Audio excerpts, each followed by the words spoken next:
National Weather Service in Chicago has issued a tornado warning for Central Cook County in northeastern Illinois until 6:30 p.m.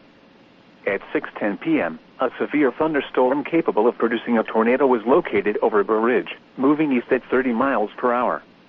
Hazard, tornado. Source, radar indicated rotation.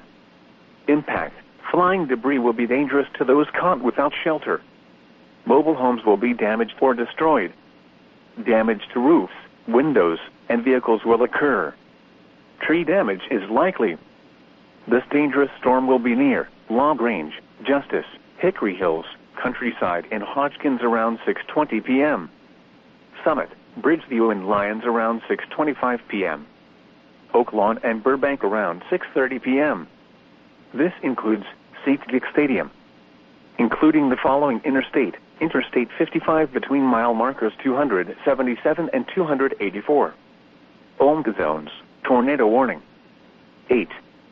Take cover now. Move to a basement or an interior room on the lowest floor of a sturdy building. Avoid windows. If you are outdoors, in a mobile home, or in a vehicle, move to the closest substantial shelter and protect yourself from flying debris.